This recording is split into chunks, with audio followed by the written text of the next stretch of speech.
Olá, sou a professora Cláudia e estamos em mais um Neuroencontro.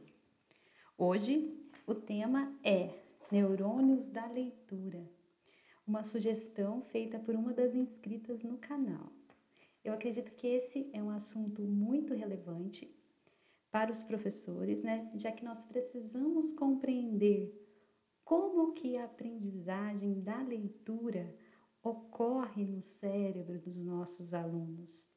E além disso, no decorrer do vídeo, eu vou falar um pouquinho sobre os estudos científicos da eficácia dos métodos de alfabetização. Então fiquem ligadinhos aí no vídeo para a gente estudar um pouquinho mais sobre isso.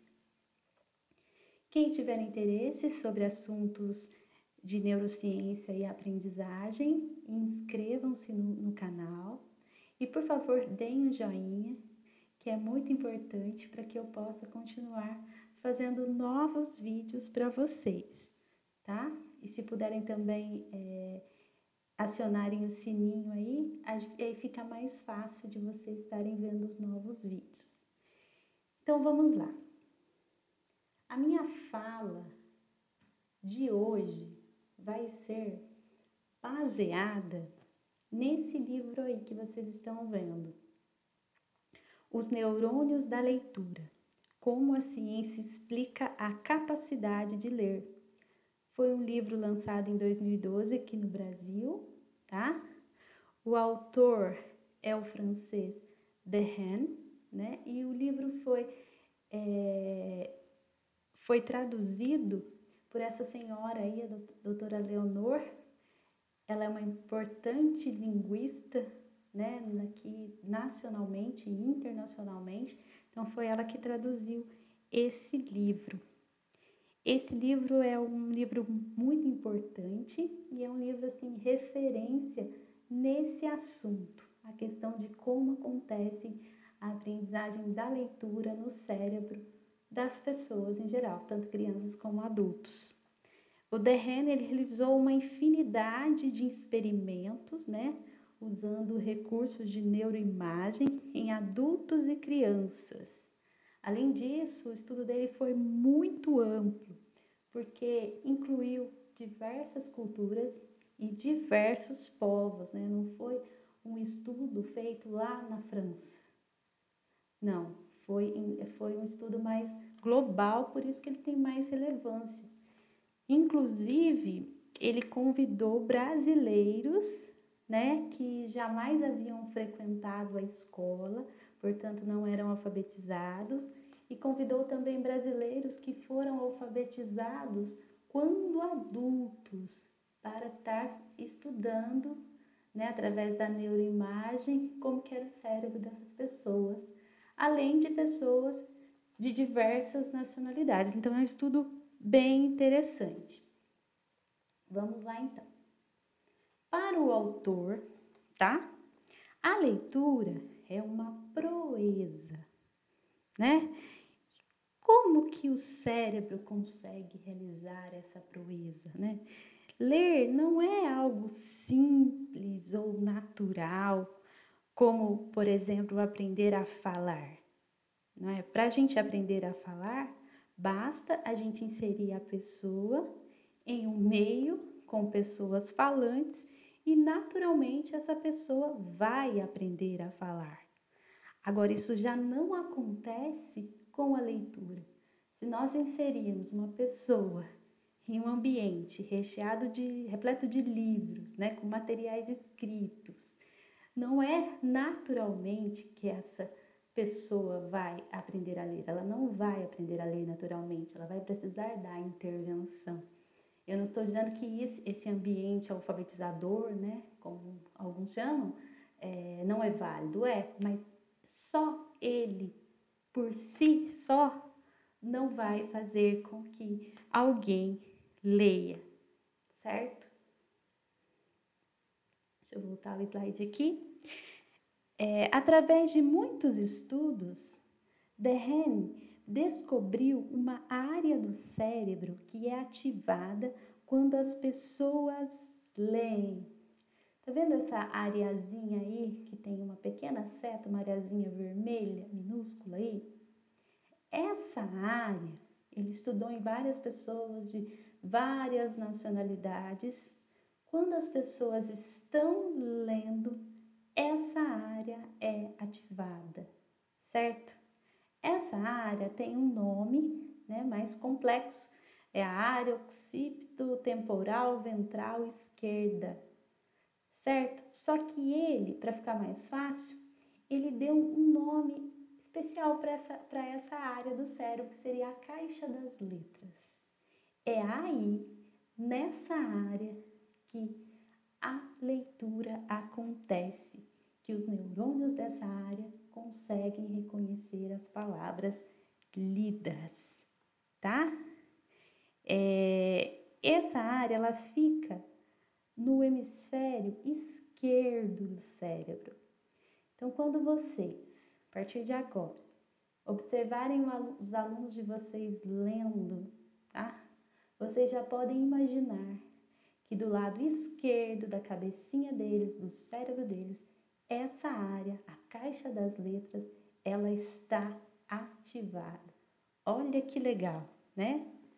Ou seja, o cerne da leitura no cérebro ocorre do lado esquerdo, tá? Os neurônios, gente, localizados na caixa das letras, quando nós nascemos, tá? Eles são neurônios que são aptos para aprender a ler. Só que eles precisam ser ensinados. Quando nós nascemos, né, no decorrer da nossa infância, esses neurônios, eles têm uma outra função. Normalmente, a principal função deles é reconhecimento de rostos. Então, uma pessoa que não sabe ler, tá? Ela utiliza esses neurônios para fazer o reconhecimento de rostos, dentre outras pequenas coisas. A partir do momento que a gente aprende a ler, essa área do cérebro, esses neurônios, eles eles adquirem uma nova função, que seria a leitura.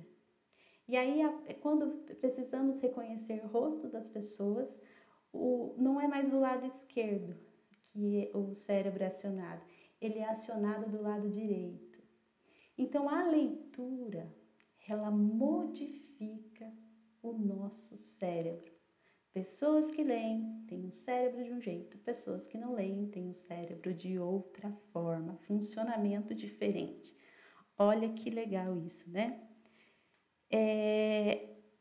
Essa aprendizagem desses neurônios, né, que nascem com essa predisposição, digamos assim, para a leitura, o Dehaene chama de reciclagem neuronal.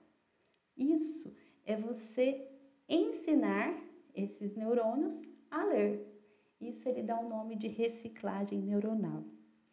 Porque aí, a partir daí, eles começam a perceber as palavras, né?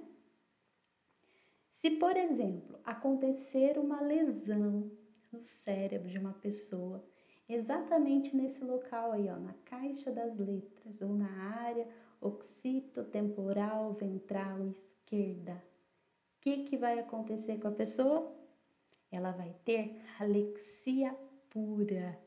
Que é isso? A pessoa não vai mais conseguir reconhecer uma palavra visualmente.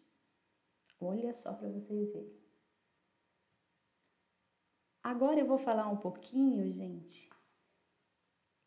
Vocês estão observando esse desenho aí? E a escrita, né, está em espelho. A escrita espelhada. O Dehaene fez um estudo sobre isso. E ele descobriu que isso é algo perfeitamente natural no início da alfabetização. Eu tenho certeza que muitos de vocês, professores, sabem disso, tá? Só que agora eu vou falar Por que isso é natural no cérebro das crianças, tá? Olha só. Os neurônios, gente, lembra daqueles neurônios lá da caixinha das letras?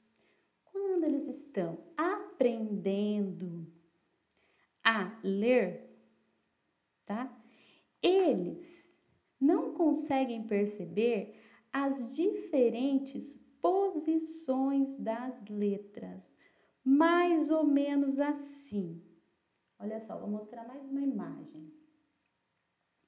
Os neurônios da visão são programados para processar a informação ou a imagem sem se importar com a posição, tá? Vocês estão vendo aí, ó, a xícara, tá vendo? Tem xícara virada para um lado, virada para o outro, invertida. O neurônio, ele vai olhar para essa figura e vai falar, olha, isso é uma xícara, independente da função.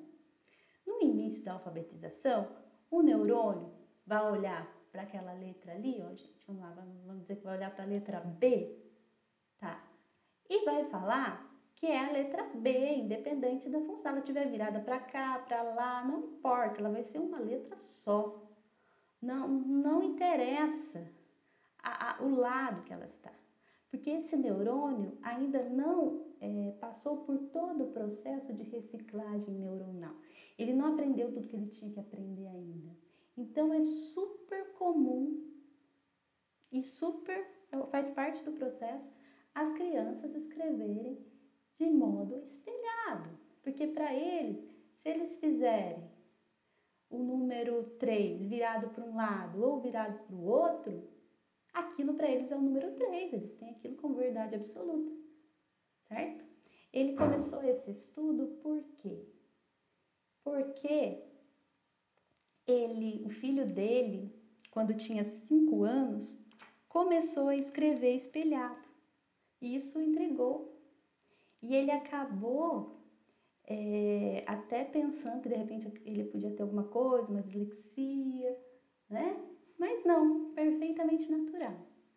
Agora sim, se essa escrita espelhada, né? Essa dificuldade de ler também, né? De distinguir o P, o B e o D, que é tão comum em alguns tipos de dislexia, persistir, né? Olha lá, a criança está com 8, 9, 10 anos, teve o processo de alfabetização certinha, frequentou a escola certinho e continua, aí é preciso investigar sim, né? Que tem indícios que pode ter algum problema aí, certo?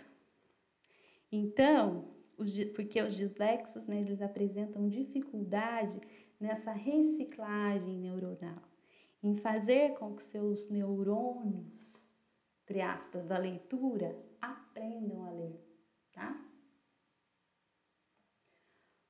Olha aí, agora a gente vai falar um pouquinho de maneira geral a arquitetura cerebral da leitura, porque nós até agora focamos na caixa da leitura, né, que é o X da questão aí. Só que tem todo um sistema, porque o nosso cérebro, né, ele é todo interligado, ele precisa de outras áreas também para funcionar. Então, eu vou falar de uma maneira mais superficial essa parte, tá? Então, vamos lá. Nessa figura, nós podemos observar as áreas de entrada na região occipital, tá? Tá vendo as bolinhas azul? A bolinha azul é ali que começa, né? Onde são processados os sinais luminosos, né? A parte ali da visão. Depois dessa bolinha azul, vai aonde? Vai para a bolinha vermelha. Na bolinha vermelha, eu já falei bastante para vocês, que é o que? Ali que acontece, ali que está a caixa das letras, né? Que é o reconhecimento da palavra escrita.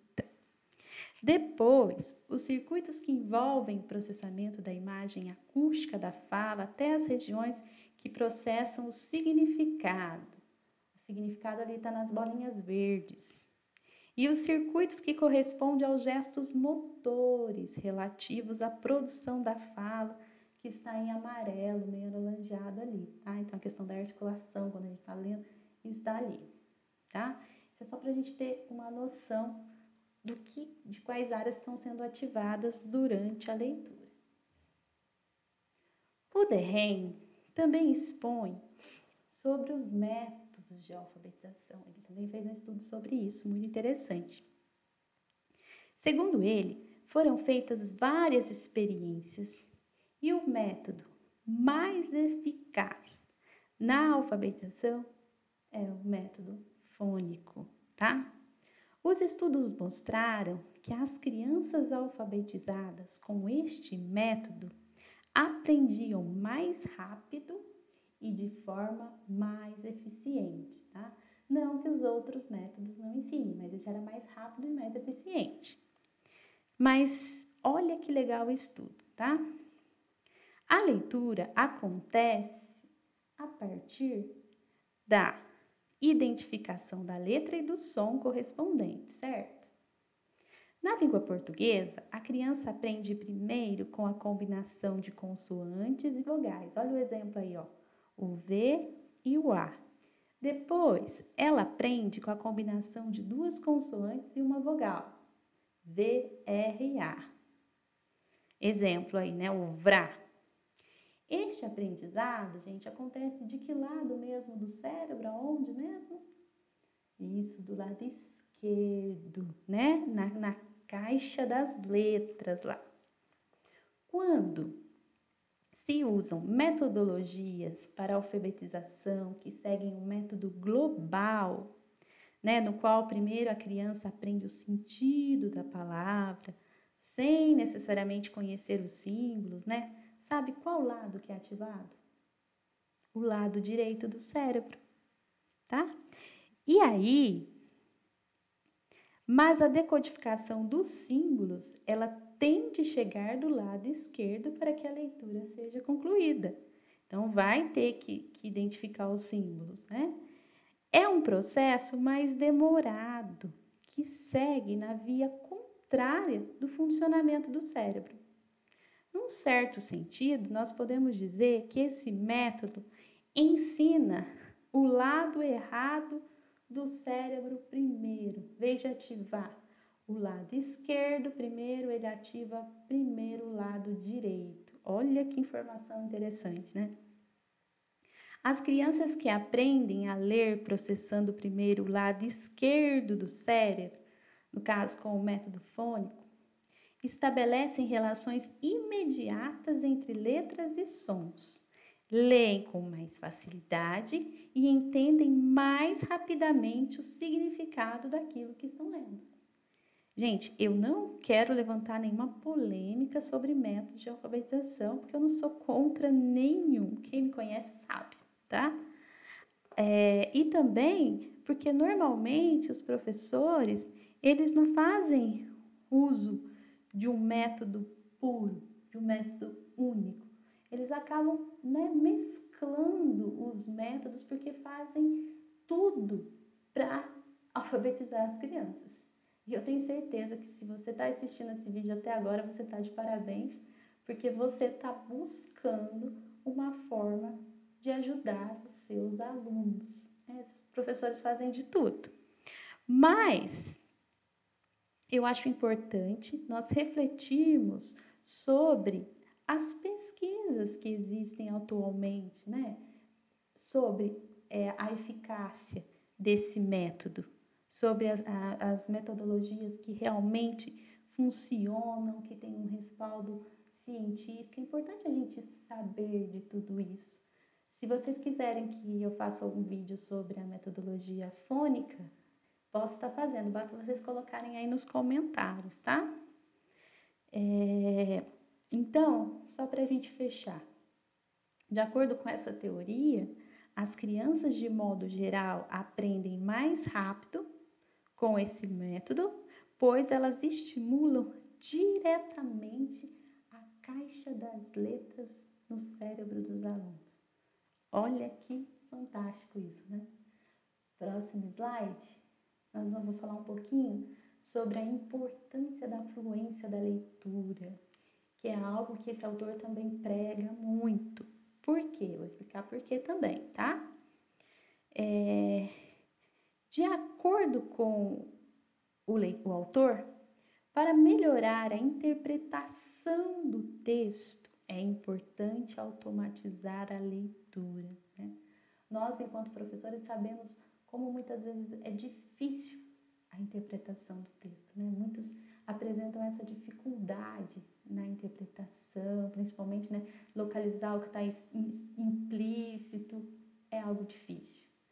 Para que haja mais probabilidade das crianças interpretarem os textos, é importante que elas automatizem a leitura, que elas tenham uma leitura mais fluente. Vocês lembram do vídeo sobre a memória de trabalho ou memória operacional que eu fiz há algum tempo? Se vocês não lembram, eu vou deixar aqui no card, tá? Para vocês verem depois. Depois, né? Agora não, tá? Então, durante a leitura, fazemos uso de nossa memória operacional, conforme eu disse para vocês no outro vídeo. Essa memória operacional, ela é limitada. Eu só posso manipular uma quantidade X de informações ao mesmo tempo. Se a minha leitura é muito lenta, muito silabada, e eu preciso ficar me esforçando para decodificar as sílabas, eu acabo usando muita energia nisso, eu loto a minha memória operacional. E aí, não sobra espaço para que eu possa trabalhar com outras informações, como, por exemplo, o significado das palavras, por isso que eu não consigo interpretar, tá? Então, professores, fiquem de olho na fluência da leitura de seus alunos. Se possível, né, converse com os pais sobre a importância da leitura diária, né? Pois o nosso cérebro, ele aprende, dentre outras coisas, pela repetição, tá? Então tem que ser algo diário para que a gente consiga automatizar essa leitura. Não precisa ser algo maçante, mas tem que ser todo dia um pouco, tá? Bem, chegamos ao final de mais um neuroencontro e pela primeira vez, gente, eu tô sem ideia para o próximo tema. Então, por favor, se vocês tiverem alguma ideia, coloquem aí nos comentários para mim, tá? Inscrevam-se no canal se tiverem interesse por esse assunto, né? Neurociência e aprendizagem. Deem um like no vídeo, porque isso é muito importante, me ajuda muito, tá? E se puderem compartilhar esse vídeo também, acharem que de repente vai estar ajudando outros professores, por favor. E beijo no coração de vocês. Fiquem com Deus e até a próxima.